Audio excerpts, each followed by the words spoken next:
Somebody steal Sham's phone. There aren't many things that can stop the entire NBA world in its tracks at 10 p.m. on a Saturday night. Did someone score 100 points? Did LeBron hastily retire in the middle of the season? What, did Michael Jordan come back out of retirement? What could possibly get everyone riled up out of nowhere? Oh my God.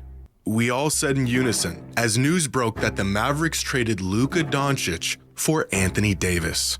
I couldn't believe what I was seeing. I figured this was just some big elaborate hack job, and I was waiting for follow-up tweets saying, false alarm, the Mavericks actually aren't brain dead. I can't believe you guys fell for it. But within minutes, it was clear that this trade was unfortunately very real, and the Mavericks are in fact out of their minds. The same player who Mark Cuban said he would rather leave his wife before giving up, the same player who was responsible for a third of the organization. That's why I wanted to hear what Mark Cuban had to say about the situation, because I'm just like, you did all of this public glazing, sucking niggas off. Did you do that for, like, you know, trade stock or trade value?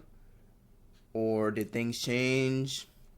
Were you talking out your ass? You know, and why would you trade Luka? I mean, obviously, we're going to get into it. That's just weird to trade Luka after you just made the finals while he was injured. But I digress. For a 31-year-old Anthony Davis who's past his prime. Nation's finals appearances, the same player who by the grace of God miraculously fell into their lap 7 years ago, is now gone. And after looking at the reported details of this exchange, how it went down and who was involved, this is, without exaggeration, the most shocking trade in NBA history.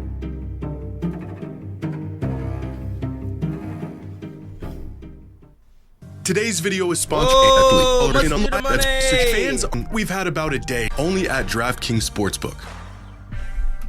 Oh, new customers? Damn, I'm not a new customer. Maybe now that we've had about a day to digest the Luka AD trade, by now the reality of the situation should be setting in. It has not. A trade so insane that fans are now theorizing if the league did it for the sake of ratings. Imagine concocting a deal so heinous that your fans literally think you're doing it for clout. That is how crazy this trade is. And there's about a dozen reasons why this is legitimately the most shocking deal we have ever seen. First, according to multiple sources, none of the players even knew this trade was happening. Not Luka, not Anthony Davis, not even the Lakers GM LeBron James. As some sources put it, this deal materialized in the shadows. In the shadows? What is this? Bruh, I just said in the last video, the best things happen in the quiet, in the tuck. Keep that shit under wraps. You got something good, bruh? You might want to hold off on telling people. I know you excited. You want to have something good to say, but you might want to keep that shit to yourself. Okay? The Illuminati? What do you mean in the shadows? And turns out, because honestly, if the word would have got out that the Mavs were gonna ship Luka, you don't think other teams would have been like, yo, I'll give you this. I'll give you my house. I'll give you my firstborn son and daughter. I'll give you my left leg. You know what I'm saying? But the Lakers is like, yeah. Let's just keep it.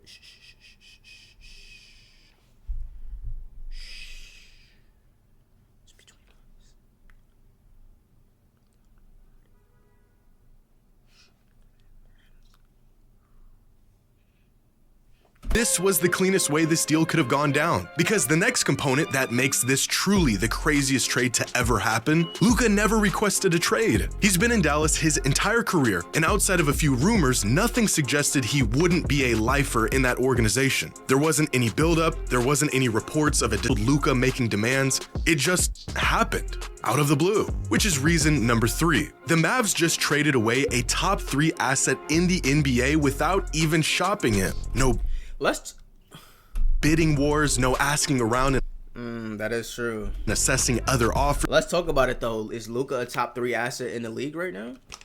Obviously, Wemby is maybe one. I mean, Luka could be one. It could be Wemby, Giannis, Jokic. I feel like those are easily the top 4. Yeah, let's move. They just made the call to the Lakers and accepted the deal. Can you imagine the haul Dallas would have got if they actually shopped Luka around the league for a couple of months? Oh, you want to give us Luka? Here is our entire franchise, the players, the coaches, the building, the staff, my firstborn child. Take literally firstborn, bro. That firstborn, bro. I'm telling you, niggas would have gave up their asshole. Niggas would have started throwing mouth. Niggas would have did whatever for Luka. Yeah, niggas would have started doing something strange for a piece of Luka. You know what I'm saying? You think niggas do something strange for a piece of change? Wait till you see what niggas is willing to do for a piece of Luka.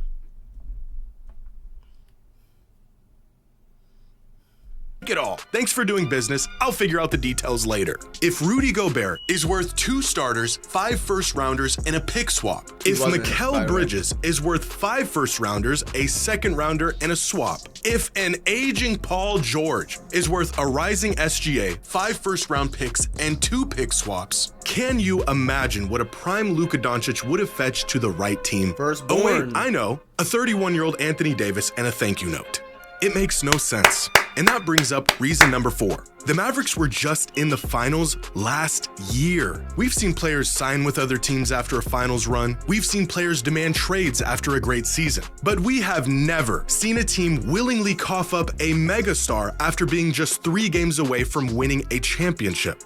It's unthinkable, because reason number 5, it's Luka freaking Doncic. You do not trade Luka Doncic. If you were to rank players in the NBA on their trade value, starting with the players who are the most untouchable, non-negotiable, hang up the phone, and this is actually a really good conversation. I love this conversation right here. Okay, wait, hold on. Let's look at the top 15. J-Dub is number 15. That's really high. Hold on. Where did we start? We started at Booker. You do not trade Luka Doncic. If you were to rank... Okay, we started at... Who is this? Amir Thompson? Okay. I actually kind of like that. Booker at 16. Okay, J-Dub at 15. J-Dub is really... Y'all think J-Dub is really that good? Y'all think J-Dub is top 15 untradeable? Or, like, most trade value? I thought J-Dub was under the radar. But, I mean, I guess not, bro. He's averaging 21. You know, 21, almost 2 steals. J-Dub's really nice, but I don't think he should be that high. Okay, we got Cade. We got Evan Mobley. Okay. I think I would take Cade over Evan Mobley. But maybe Evan Mobley's a little bit younger, so maybe that's why. Well, they're in the same draft class, so I mean, I guess maybe Evan Mobley has more upside, which I do agree with. Jaren Jackson Jr. I don't think. I mean, I kind of like Mobley more than him, but I don't know. AD, I don't know why AD is so high. I mean, I guess we see why AD is so high. Untouchable, non-negotiable, hang up the phone. Brunson at 10, Donovan at 9, Paolo at 8, and at 7. Brunson at 10, Donovan at 9, Paolo. Y'all really think Donovan's over Booker like that? I'm surprised they got any old niggas up here, bro. Like, if AD's that high, I don't see why KD isn't that high, personally. Well, AD's a lot younger than KD, so never mind. Paolo at 8, I like that. Ant at 7. I didn't think Donovan was going to be this high, personally. Brunson at 10. I think that's a little high for Brunson, personally. From there, Luka is probably 3rd. Giannis, Tatum, Luka, Shea. Giannis top 6. Tatum at 5. I mean, they just won a championship last year, so I'm not mad at that. Giannis, Tatum, Luka, Shea at 3. And then who's the second one behind Wemby? Because we all know niggas is behind Wemby. Or 4th on that list. The only 2 players definitively ahead of him are Wemby and Jokic. Now just try to wrap your head around the deal a team would have to offer in exchange for Nikola Jokic, or what the Bucks would get in return for Giannis. Here's a hint, there isn't one, because they would never trade them away. The deal doesn't exist. Tim McMahon of ESPN reported that Dallas had 2 major concerns in regards of Luka's future with the franchise. The first one being his massive $345 million 5-year extension, which he would have been eligible for this summer, and the second concern being his health and conditioning. In other words, the man was out of shape. So let me get this straight. The Dallas Mavericks just traded away the best player of a generation, the future of their franchise, and the man that just got them to the finals on one leg because he put on a few pounds? For fuck's sake, Zion Williamson ate his way into load management, and he has spent the last 6 seasons in and out of rehab, and the Pelicans are still sticking by him. Now, Zion didn't deserve that stray. Seems like a nice guy. I wish him the best. But you get the point. We are now over a decade into the process, and the Sixers have yet to move on from Embiid. It's one thing for a franchise player to want out, to sign with another team if they aren't happy and the opportunity presents itself. But for a franchise to pull the trigger and get rid of a megastar in his prime because of constant conditioning issues is criminal. There's really no precedent or great comparison for a trade like this. Because in the past, even when teams did trade a superstar, there was context behind those trades that at least made it seem justifiable. Either the star was exiting their prime and the team was trying to salvage some value before they inevitably left, or despite how good the star was, the team wasn't finding much postseason success and wanted to go in a different direction. Or the star was bound to leave anyways, made it known, and the team had no leverage, so they were essentially forced into the trade. This deal between the Mavs and the Lakers has none of those elements involved. Luka didn't request a trade, he's 25 years old in his prime, and the Mavericks championship window just opened up. Now, as a Blazers fan, I am painfully aware of how hard it is to get your hands on a true franchise player. Painfully aware of how hard it is just opened up. Now, as a Blazers fan... You're a Blazers fan? That's pretty random, bro. What made you a Blazers fan? I am painfully aware of how hard it is to get your hands on a true franchise player. Painfully aware. In our team's entire 55-year existence, we've had 3. The first one got hurt, the second one was incredible, the potential third one got hurt, and the actual third one was also incredible. That's about one superstar every 20 years.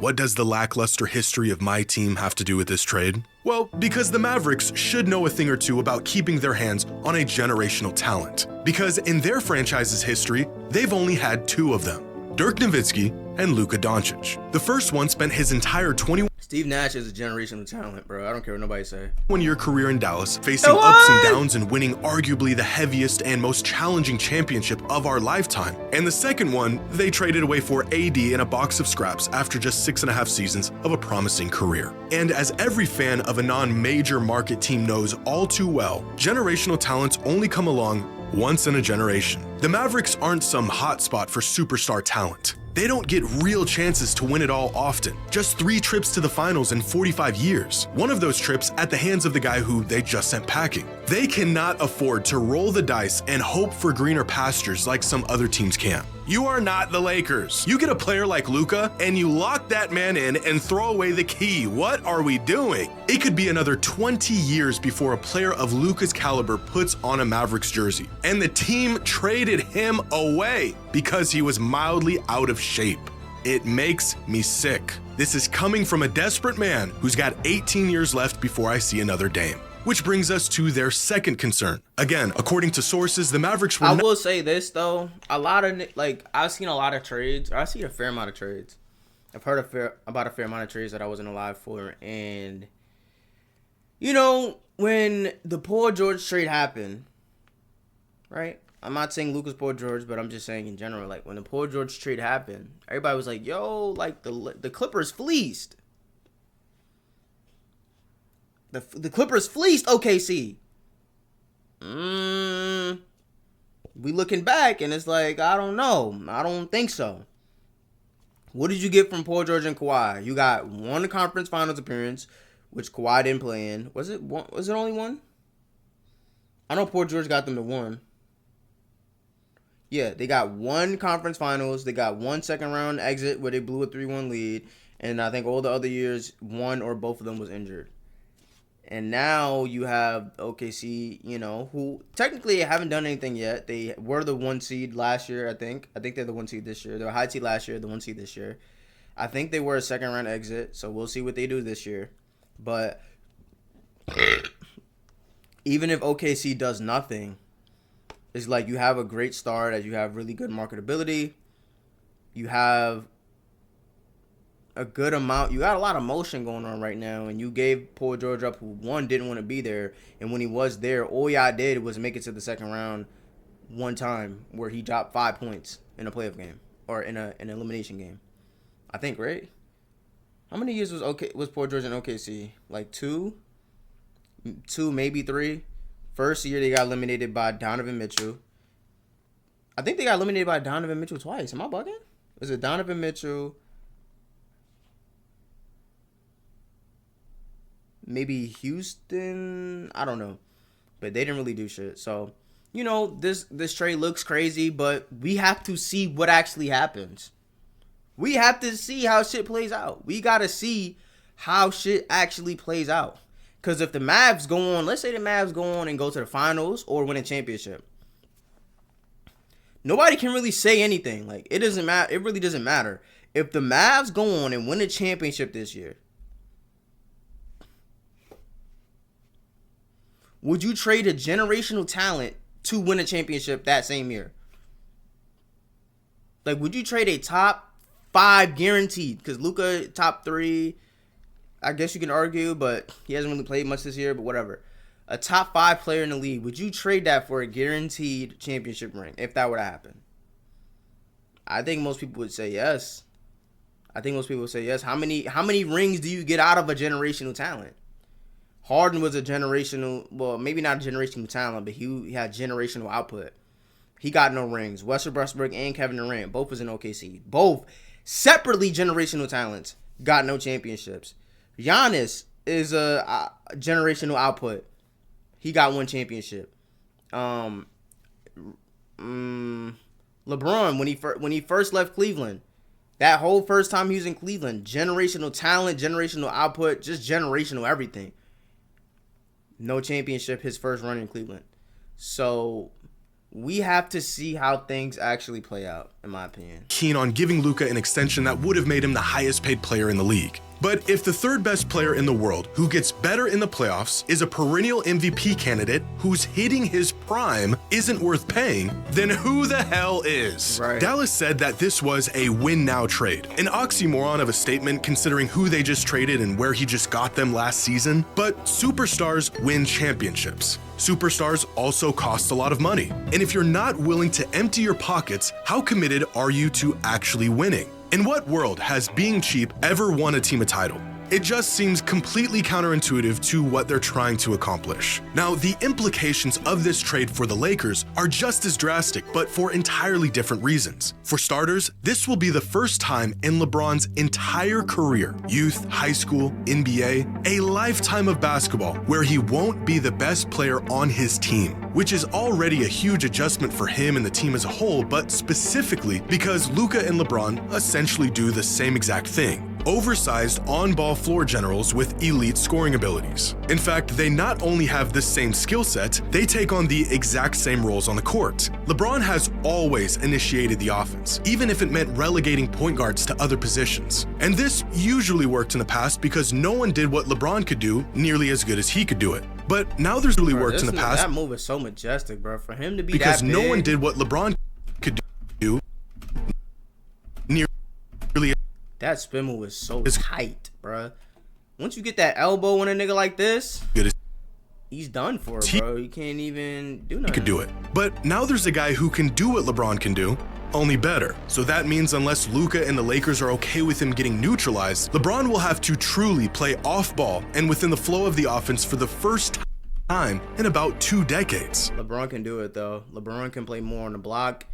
You know what I mean? He can play more like a Karl Malone type of offense, like a better, more athletic, better shooting Karl. I mean, Karl Malone was a great shooter, but, you know, like a bigger, more modern, not bigger, but a more modern Karl Malone offensively, playing the block, doing a lot of pick and rolling as the roller, picking and popping, you know, spacing the floor out, screen setting. Like, I think this can be really good for them personally. 2 LeBrons on 1 team. Sounds great in theory, probably a bit redundant. Which leads me to believe the Lakers are actually playing a longer game with this trade. Sources report that the Mavericks are the ones that approached LA with this trade. And despite the Lakers playing fairly well as of late, I think they knew their chances of winning another title with the LeBron-AD duo was getting slim. So with the option of trading away key pieces and tripling down on a 40-year-old LeBron to carry them to the promised land, or trade for a megastar that just showed up on their doorstep 5 minutes ago, they couldn't book AD's flight to Dallas quick enough, which makes me think this move was the first step into the post-LeBron era in Los Angeles. As we all know, LeBron will more than likely retire within a season or two, and the Lakers needed a new face for their franchise, and they just got it. Inexplicably, miraculously, in the most Lakers way imaginable. I always wondered what LeBron's final years would look like, how he would go out, who would be around him, but never in my wildest dreams did I imagine it would be playing second fiddle to Luka Doncic in a Lakers jersey. All in all, it seems like the Mavericks won this trade, if you zoom way in and look at this in an 18-month window. But zoom out and the Lakers are looking around asking themselves how they just pulled off a bank heist. With AD, the Mavericks lineup looks good, possibly a winning formula. But the Lakers got Luka Doncic, and in 20 years, fans will look back and wonder how one of the greatest all time in his prime was traded away on a random Saturday night.